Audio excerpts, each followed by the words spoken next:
Terima kasih Anda masih menyaksikan kabar utama. Tim nasional sepak bola Indonesia malam ini menjalani laga persahabatan melawan China Taipei di Stadion Gelora Bung Tomo, Surabaya. Hasil babak pertama, skuad Garuda meraih hasil gemilang 4-0 dari China Taipei.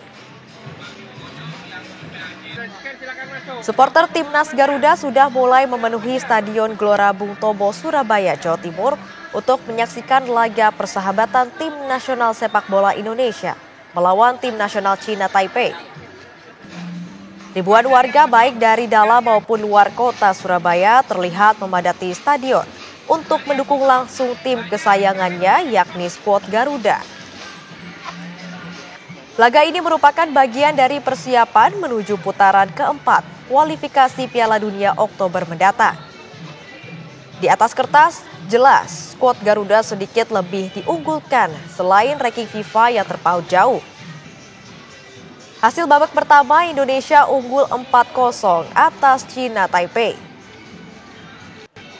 China Taipei sendiri menerima tawaran tanding melawan Indonesia untuk mempersiapkan diri melawan Thailand dalam kualifikasi Piala Asia putaran ketiga pada Oktober 2025 mendatang. Setelah menjalani laga persahabatan kontra China Taipei malam ini, tim Garuda akan menghadapi timnas Lebanon pada 8 September 2025 di Stadion Gelora Bung Tomo, Surabaya.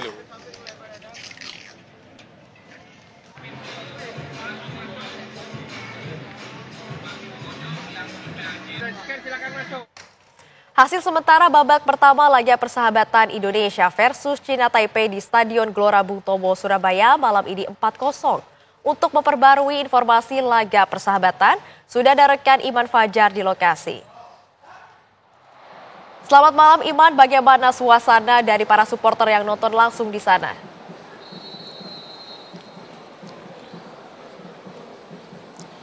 Ya Felicia dan juga pemirsa, luar biasa suasana di Stadion Gelora Bung Tomo, Surabaya.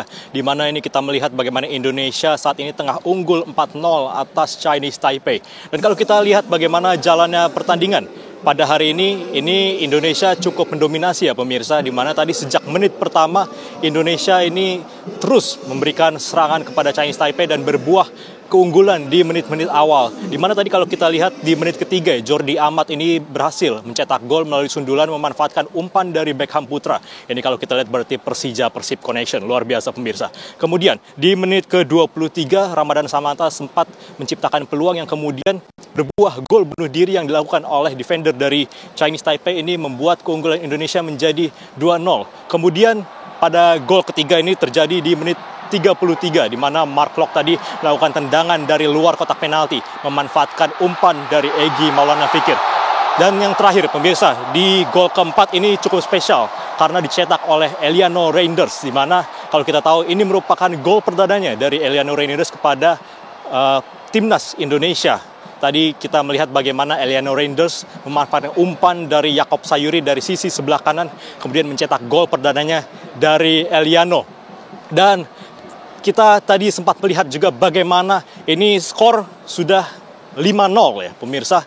Kita menunggu siapa yang mencetak gol ini. Dan Ramadan Sananta, kalau tadi sebelumnya kita melihat bagaimana Ramadan Sananta di babak pertama sempat menciptakan peluang yang orang-orang kira Ramadan Sananta yang mencetak gol. Namun sebenarnya di menit ke-23 itu merupakan gol bunuh diri dari Chao Ming Siu yang merupakan defender dari Chinese Taipei, dan gol kelima ini dicetak oleh Ramadan Sananta yang merupakan pemain Indonesia yang berkarir di Malaysia atau tepatnya di Brunei Darussalam untuk tim DPMM FC. Dan kalau kita lihat juga pemirsa, di laga kali ini memang Indonesia juga cukup melakukan rotasi pemain ya. Ada beberapa nama-nama unggulan yang tidak disertakan dalam daftar susunan pemain seperti Jay Itzes, kemudian juga Calvin Verdong, kemudian juga Kevin Days, kemudian juga Ricky Kambuaya dan juga Yance Sayuri ini terlihat tidak ada dalam daftar susunan pemain.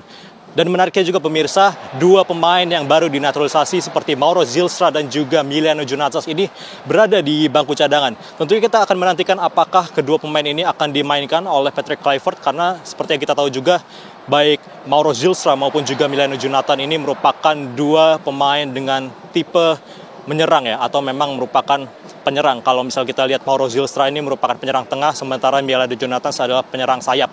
Lalu kita akan menantikan apakah mereka berdua akan menjalankan debutnya pada malam hari ini. Tentunya kita akan nantikan. Sementara itu, Felicia. Baik, terima kasih banyak Iman Fajar atas laporan Anda. Selamat mendukung timnas Garuda langsung di sana.